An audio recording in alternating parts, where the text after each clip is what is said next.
Hey everyone, I'm Tom Schmidt. I'm a general partner at Dragonfly Capital. We're a global crypto venture fund. Yeah, I'm Arthur. I'm the founder and CIO of DeFiance Capital. We run a liquid crypto fund right now. Santiago, run my family office, been in the space, ex-Verify. Hi everyone, my name is Tushar. I'm co-founder and managing partner at Multicoin Capital. And I'm Pranav. Kanade. I run VanEck's digital asset alpha fund, which is a liquid token strategy.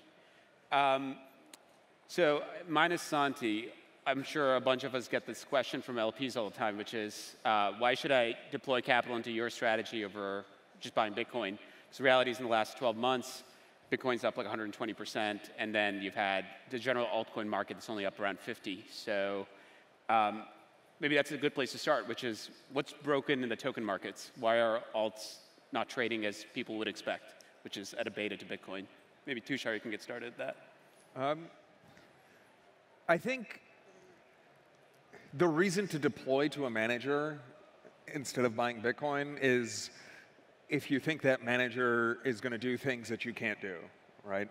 Yeah. So you should go buy some Bitcoin directly. And I think it doesn't really make a bunch of sense to go pay fees to a manager to go and like hold a bunch of Bitcoin for you. Like, it doesn't. Why would you do that?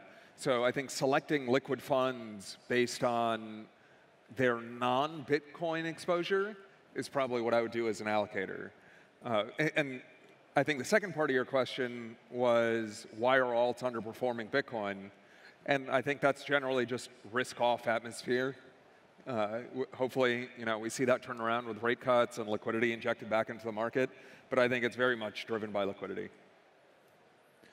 Yeah, I think we talk to LPs and ask a similar question. Tell them you should be buying Bitcoin. It's like if someone coming to you asking about equities allocation, you want to tell them put it all into venture. It's like, yeah, go buy some QQQ. Go buy some S&P. And I think there is value in having kind of like a more of a barbell distribution. I agree with what Tushar said. Like, ideally, if you're allocating in a venture, it should be doing so in a manager that sees something or can do something differently than what you would normally be doing, and maybe learning in that process.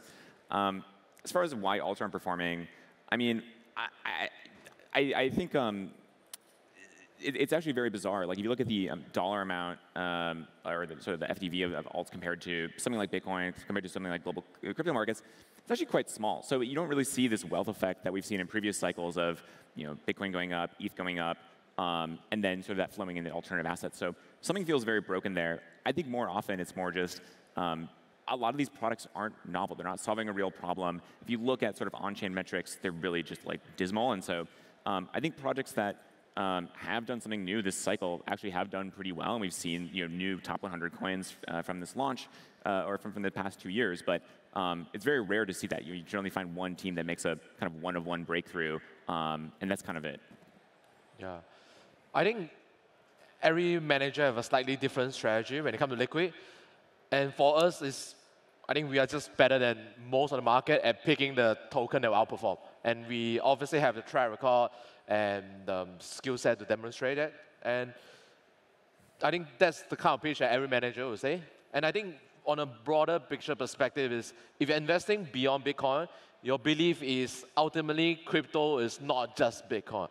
And the growth of the other non-Bitcoin asset will eventually catch up. And I think that's the thesis for why all of us are in this industry. And for why the token have underperformed, I think one big factor is the past few cycles, a lot of the performance are over-indexed on whether the retail will buy the coin. And what we realized is this cycle, the retail didn't come back in the same time frame as compared to Bitcoin. Bitcoin hit all-time high, but the retail have not really come back just because Bitcoin hit the all-time high. If you look at Coinbase volume, the institutional volume of Coinbase have fully recovered compared to 2021 peak, but the retail is still trading at around quarter of the previous all-time high volume. So the retail, by almost all data, is just not anywhere close to the 2021 level. And the second thing is there is a big mismatch in the capital allocated for public market versus the venture market. Roughly, the capital allocated to crypto venture funds are 3 times of crypto hedge funds. And beside this, there's no other like structural buying pressure for most of these altcoins. Like the project are likely gonna sell when the unlock start to fund their operating expense, and the VC might take profit if they're up a lot. That's in their fiduciary duty. Yeah, and who's there to buy besides the retail? I mean, there's just not enough capital in the smart money, like liquid hedge fund side. Yeah, I think to add a couple layers to what you're saying there, I remember when Multicoin raised its first venture fund in 2018, and it was a small vehicle.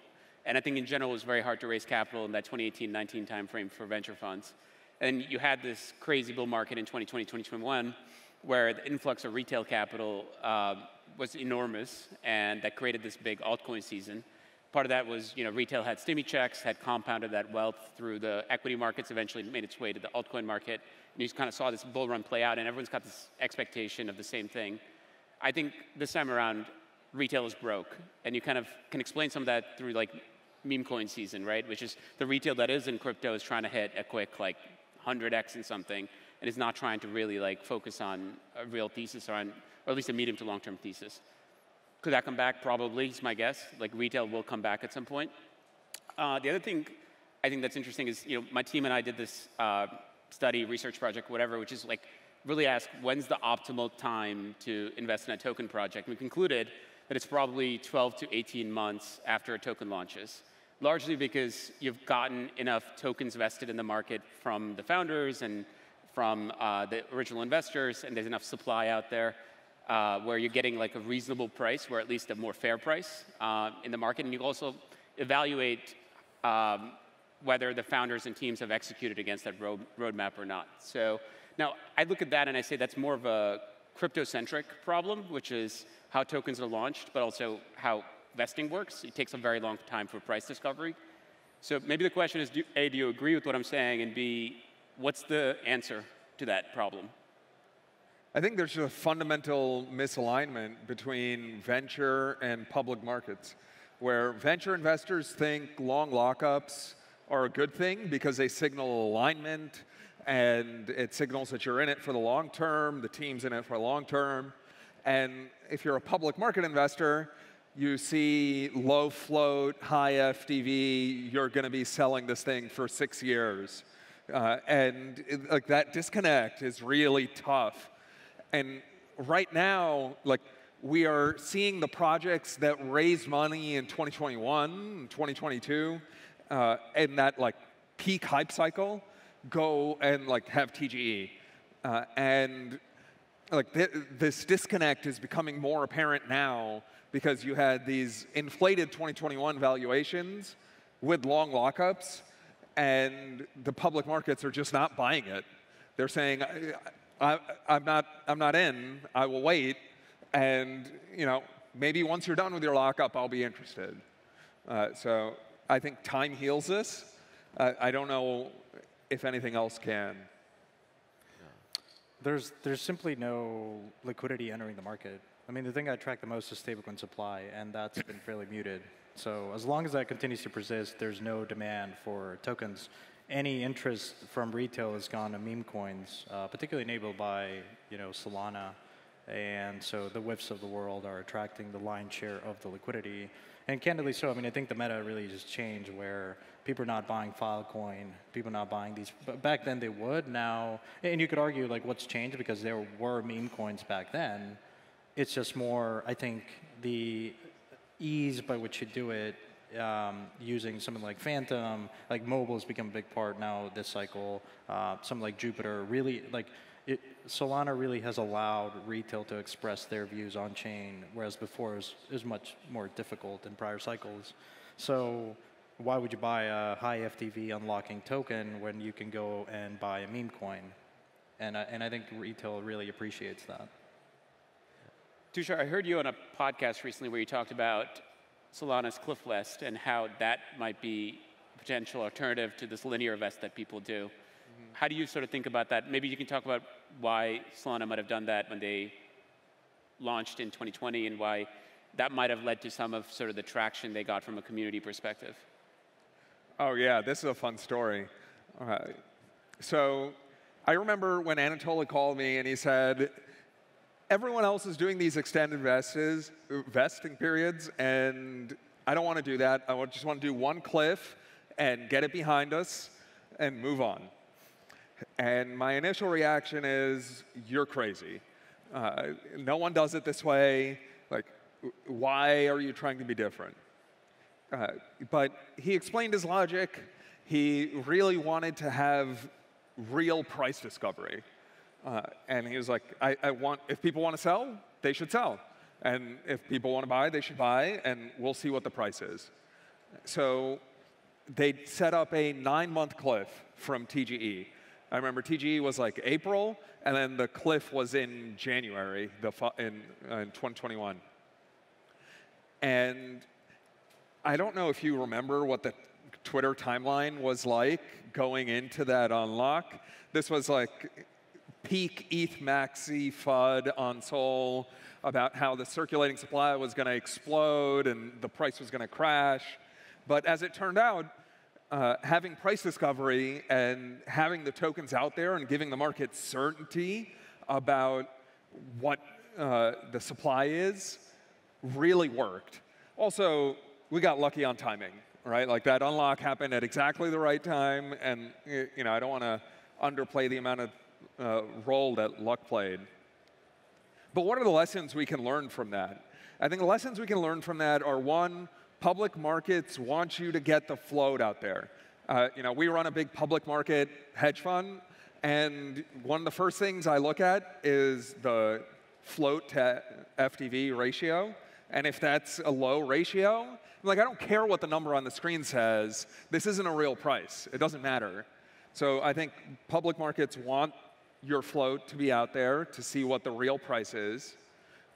And second, I think founders should feel locked up because of ideological reasons, not contractual reasons, right? Like, you want founders who wouldn't sell other than, they need to like pay bills and stuff, but they just so much believe in what they're doing that they're in it for the long term, and you don't need a contract to know that. So I think look for those types of founders. I mean, the benefit with Solana is that they had a very healthy secondary market. So a lot of those tokens were traded before that event. And so that, you could argue that teams that allow for that to have investors step in ahead of that and have an orderly price discovery ahead of the unlock, you place a lot of those tokens in hands that are willing to hold it for longer, is very healthy. And I think we should, I look at stable secondary market activity as a primary indicator of, is it going to be a bullish unlock, not a bullish unlock. And most of the times when teams don't allow for transfers, it creates a very disorderly unlock. Whereas if you do allow them, it actually is very muted after the fact. And so we should focus on secondary market activity, and a healthy secondary market is a really good indicator. I think for every one Solana bullish unlock, there's probably about 100 down only destitution zone unlocks. And I do think you have to worry a little bit about being a statutory underwriter if you're sub 12 months in the US and therefore as a VC potentially looking at liability. And two, this is kind of a tried and true path for startups in the traditional path, right? Like we mandate founder vesting for any single company that we work into, and if you don't have that, similar to locks, like you generally don't have that same kind of alignment. Sometimes you find a once-in-a-generation founder like Anatoly, like Raj, and great, independent of what any sort of legal contract says, they're going to be long-term aligned and holding. But again, I think that's rare to find, and I also think it's rare to find that in investors that are going to have that conviction, that are going to be with you for the long term. I think in some ways the crypto public markets is like, it's almost like a bizarro world version of what the U.S. equities markets would look like, and if the IPO market looked up, and I think in traditional venture. Funds are not returning any DPI. They're not going out to raise. New fund managers from kind of that 2020 vintage are basically totally screwed. And I think in crypto, obviously, the process of launching a token is not nearly as arduous as going through an IPO, which I think is actually good. But the downside is you get this much greater dispersion in terms of outcomes because you don't have those sort of not guarantees, but at least some sort of level of quality when people are actually coming in and buying a token. I think going back to the topic that what will fix this broken market issue, one is for the token to really be more linked with the success of the project, which is something that we have not seen in many projects. And even right now for, let's say, Ethereum, the biggest debate is always that, does the success of Ethereum as a technology and platform equate to success of ETH as an investment, as an asset? And then if we are asking ourselves about this same question to ETH, this is a more bigger question for almost every other crypto startups out there with a token. And obviously, we know the regulatory issue that's preventing this from happening. But I think if projects are a lot more serious about linking the relationship of the token and the success of the project, I think this will, in some way, change the broken token market.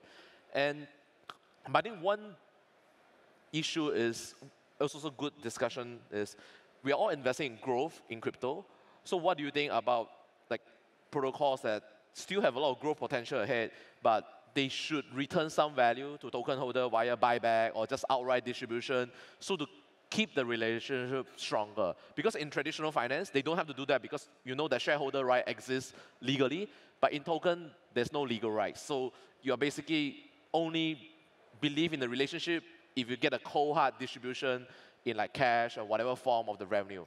So I think that's kind of the key issue that need to be fixed if we do not get the capital imbalances between private market and public market fixed. Yeah. So your question is, should token projects return capital to the token in some shape or form, right? Yeah. Yep. I mean, I'll take a shot at this, and then maybe we can kind of go around. But intellectually, I'm opposed to that idea because these are startups, and we never asked Amazon or Apple or whatever to give capital back in the 90s and 2000s, right? Apple only started giving, doing share buybacks and dividends in the late 2000s after Icon showed up and told Tim Cook, you got to do something. So to ask these projects to return capital back, that's kind of taken away from capital they can keep internally and reinvest in things and building more useful things, especially if it's a great team.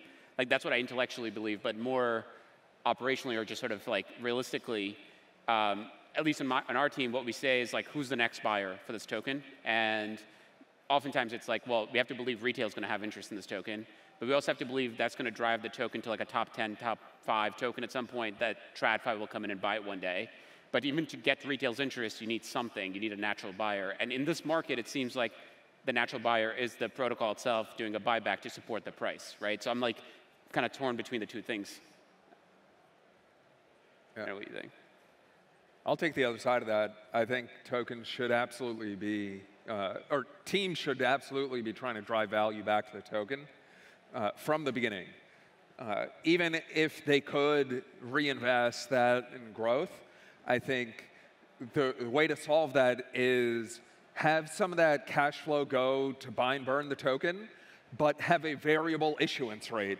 So you can actually issue more tokens to stimulate the growth, but show capital markets from the beginning that you are serious about sharing the value with token holders and show that cash flow flowing back through a burn mint equilibrium or some other burn mechanism or a distribution, whatever the mechanism. I don't care what it is. But I think set the precedent. I mean, you're the pioneer of burn and mint, and it's one of the most complicated token designs I can come across. I mean, it's such a complex idea. Do you think most people would understand how it all works? Or they just understand price go up? I feel like this is the IQ chart meme, right? Where someone on the left and on the right is like, this is great, and someone in the middle who's doesn't love it. I think it's pretty simple. It's you have an emission amount of tokens. You have tokens being burned. If you have more emissions than burns, the price goes down. And if you have more burned than emissions, the price goes up. And that's about as far as most people need to think. I do think, on the margin, the amount of overall, burns for someone like Maker, for example, that does actively, obviously, buy back its own token is pretty small compared to, the overall float of the asset and volume for the asset as well. I think you make a good point, though, around being able to mint new tokens and use that to kind of finance the project. this is something that we just have not really seen done recently, and I think this is part of the reason why there's such a capital allocation mismatch between public and private markets. If you're a traditional company and you're issuing equity, you can authorize issue new shares, sell those in order to raise new capital from the public markets.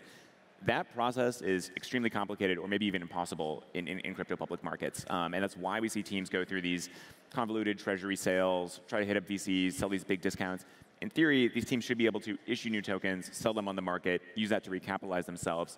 But we haven't seen that. And I think that's, again, a byproduct of kind of the regulatory environment in the US is a lot of teams just don't want to touch that with a 10-foot pole. But I think that would obviously help normalize these markets and sort of, I think the market tends to be pretty smart and sort of respond to the right incentives.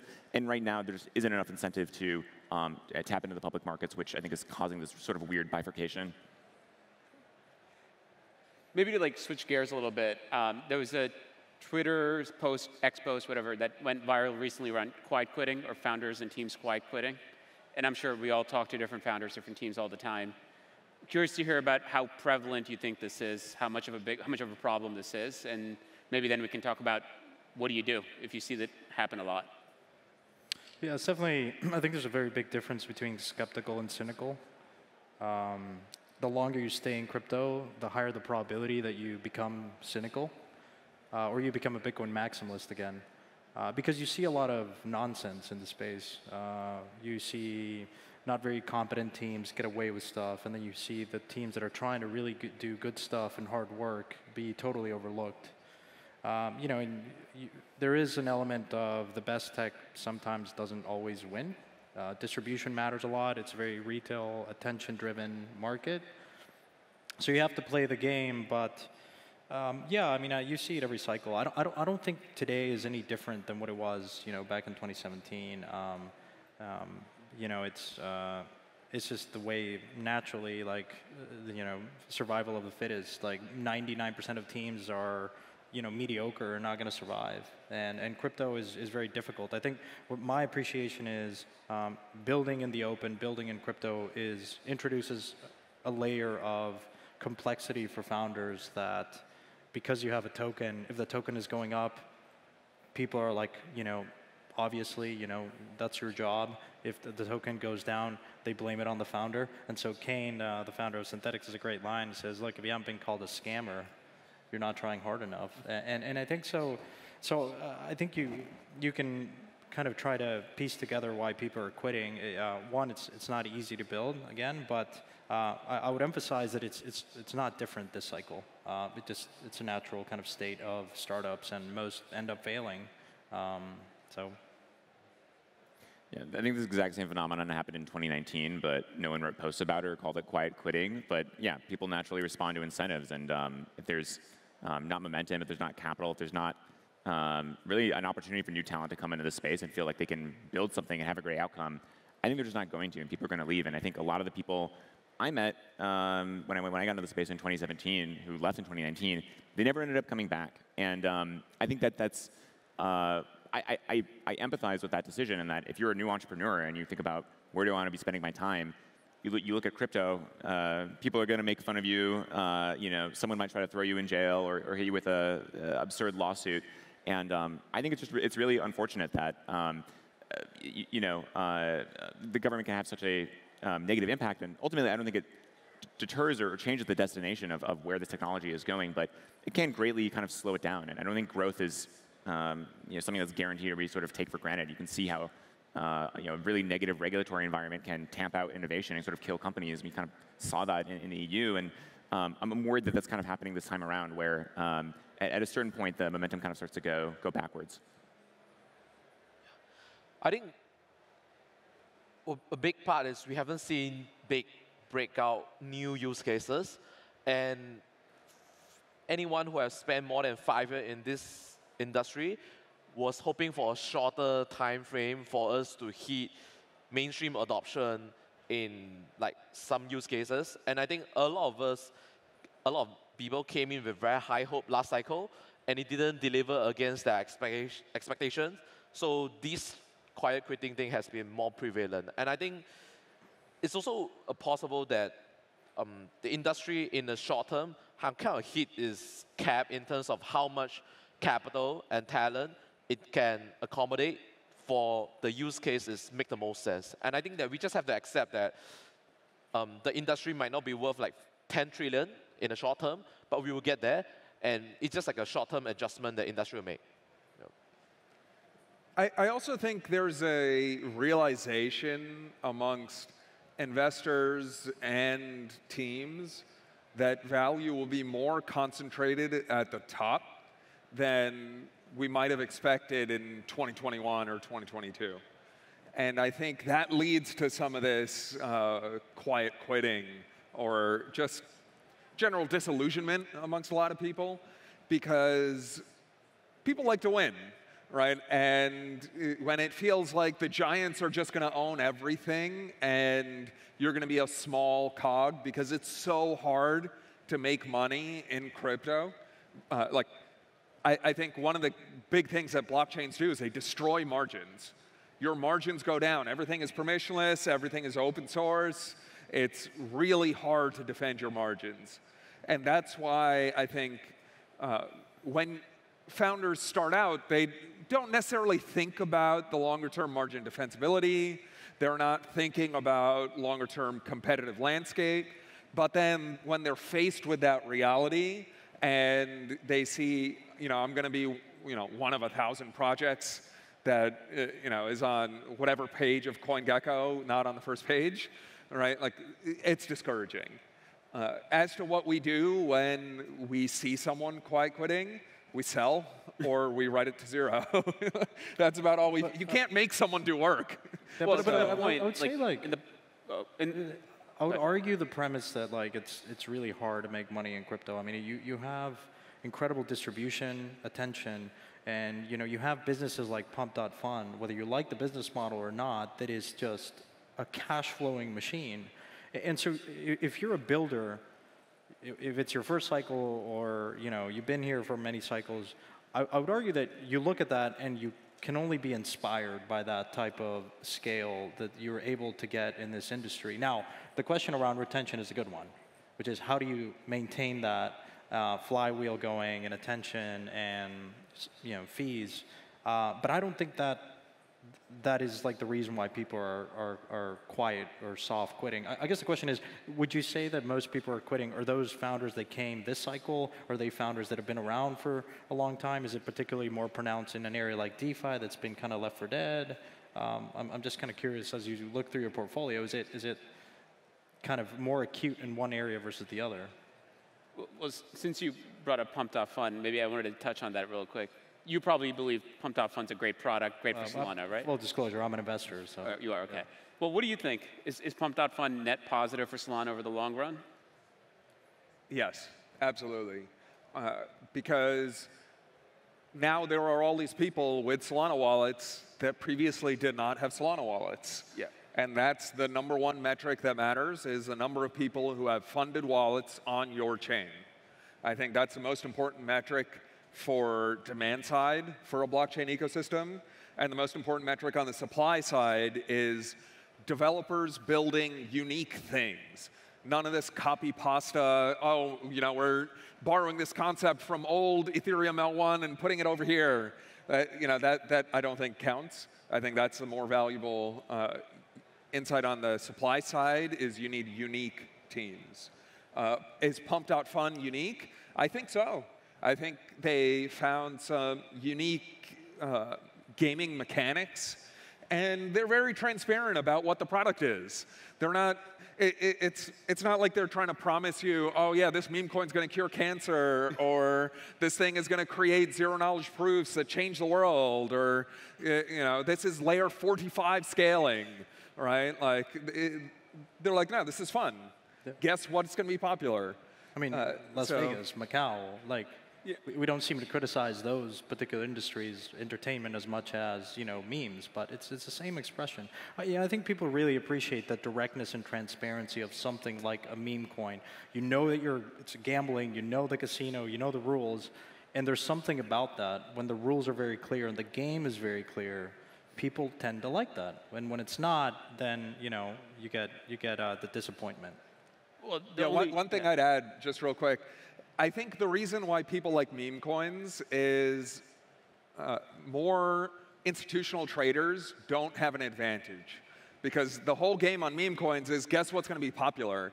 And like, I don't know, I can't speak for all of you, but like I have no idea what's going to be popular, right?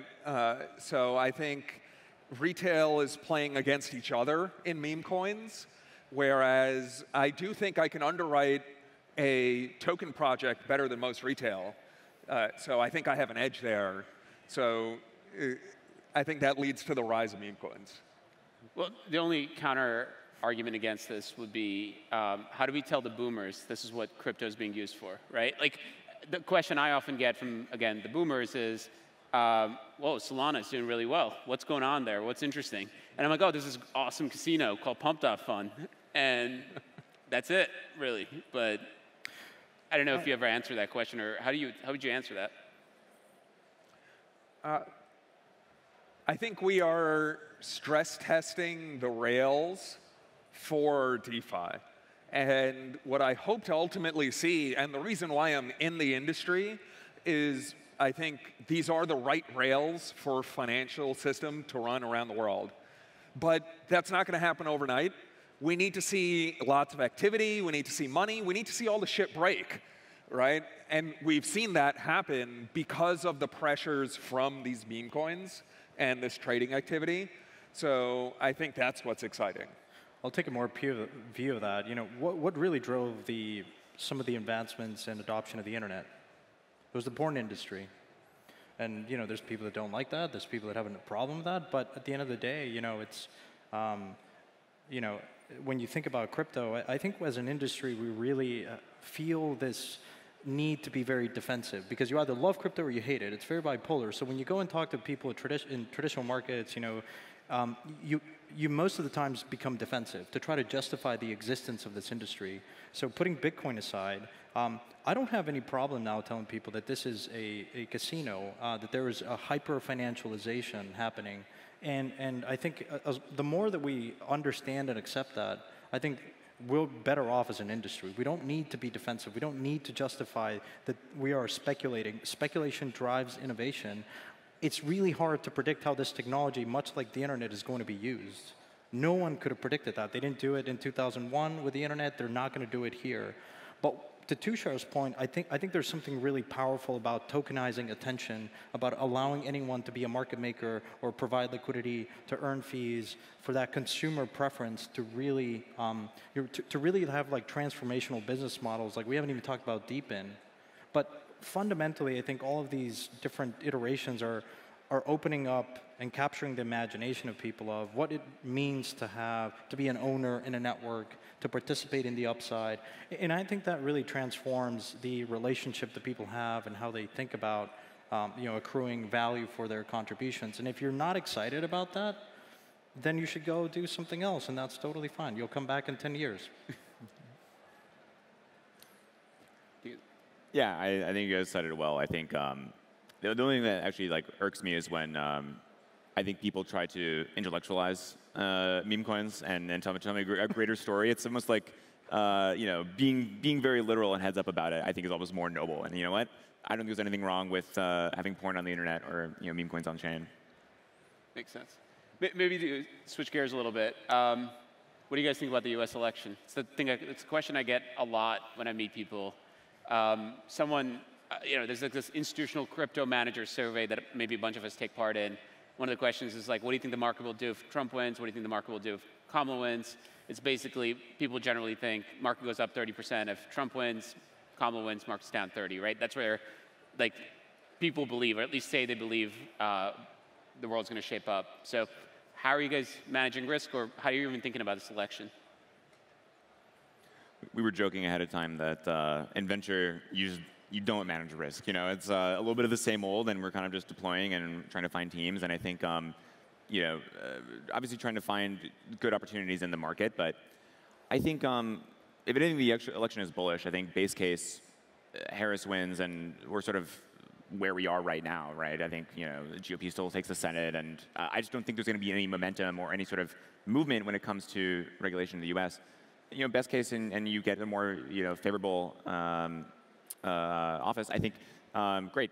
That's only sort of bullish for the industry. And so I really don't think it's harder to get worse than where we are right now. And I think that's going to be sort of the stagnant nature of sort of a post-election U.S.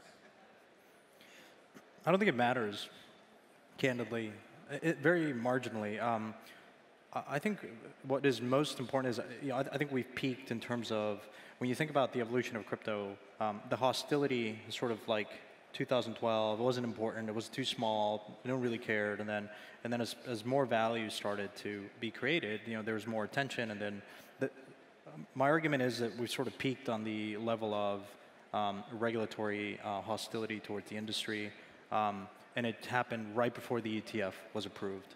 I think we go down from there. Now, I think there's two different ways that line and that progression happens. In one administration, it sounds like it would be much faster than that. Whereas the other, it may still be things don't change much, but the level of hostility, I think, is not going to persist to that degree, for the simple reason that you have an ETF, and I think Wall Street, for the first time, is able to make money off of this industry, and that is pretty important when it comes to how we think about just the existence of this industry and the justification of having regulatory clarity, like policy making. Like we need guidelines. That's the most important thing, and these things certainly take time, and to work their way through Congress and be socialized within the different committees. And in many ways, I used to think that we needed them like 5 years ago, we need them 3 years ago. But if you look at how the music industry was regulated at the advent of things like Spotify, these things take time, and we, in many ways, I'm glad we haven't really crystallized them. I think it's time now to do that, and I think someone like Larry Fink and the Wall Street kind of apparatus really kind of pushes us closer to that. Hopefully it happens within this administration, but I don't think, as I said, I think we've peaked, and so it's largely irrelevant who wins in my mind. To your point, if someone told me in 2020 that a presidential candidate was going to launch a DeFi protocol, I mean, I wouldn't have believed it, right? Exactly. I think from a practical short-term perspective, it is very important, and most managers, I think, will lower their net exposure going into the election, unless you're like the very long-term kind of strategy. Because I think crypto has never been so intertwined with politics before. So this is a new development, and market wouldn't be very certain on how to make of the impact from a short-term perspective. So I think, yeah, you're going to see a delta of 20% in crypto market cap as a result of who is becoming the next president. That's just on a short-term price action. And I actually think the long-term impact is even bigger. But that's not what the market in short-term are able to figure out. But in short-term, I think the difference is 20% in market cap. In the long-term, I think it matters even more. I think one thing a lot of crypto natives don't realize, because we are generally more libertarian, we don't try to play the politics side, is the industry have gotten big enough to impact like national security and all the other stuff that even normal people will care about already. And this is something new to us, and politics start to matter. And actually, you look at every other industry, when they were small, the government doesn't care about them. But when you get a certain size, you always need to deal with politics. And let's look at tech industry in China and US. I mean, when you hit a certain level, politics is actually matter for the next level of growth. And I think crypto is close to that level already. So I actually think the long-term implication is more than a short-term 10-20% swing in the market. But I'm going to put you on the spot since you mentioned a percentage swing. So Kamala wins tomorrow, market's down 20%. Are you a buyer? Depends on who she appoint as the next SEC president. So you need to see like the candidate choice for all this kind of members she appoint, right? Yeah. If she turns out to be not as hostile, then yeah, we buy. Yeah. I'm definitely a buyer. Like, look at all the what makes a democracy great is the judicial, like the checks and balances of power. Every single court case of crypto, the major ones, have ruled in favor of this industry. Don't forget that. I know, but I think it doesn't matter because it's not feasible for every company to go and fight a lawsuit with SEC. Only a few companies with the legal resource can master this fight. Most companies are going to settle. And you're not going to get a very favorable result. Yeah, it's not practical to go for a lawsuit with the government on every cases. Yeah, I'm more with Arthur on this. I think it does matter, but I don't think it's a death blow or anything like that. I do think that having a friendlier administration will enable more experimentation and new business models, and it'll accelerate innovation. Or we kind of stick with the current pace of innovation, because that's the status quo. Right now, we have a very hostile administration, and a continuation won't kill the industry. But what I'm looking forward to is hopefully seeing an acceleration due to a more permissive regulatory structure. I do think we need to separate the word crypto here into two components. I think Bitcoin is separate. I think it doesn't matter which candidate wins, Bitcoin is going to do well because both of them are going to blow up the budget deficit. No one has any plans to fix it. No one is even going to try. And we have to remember, what Bitcoin was created for is an escape hatch from the fiat system. So I don't think the election matters for Bitcoin at all. I think we're talking about all the other assets. And to your point, I think I'm going to close with that. Someone sent me an estimate of each candidate's policies and how much it adds to the deficit. I think Kamala's number was 6 trillion and Trump was like 7. So yeah, that's your Bitcoin thesis right there. Cool. Well, thank you. I think that's our time. Thanks.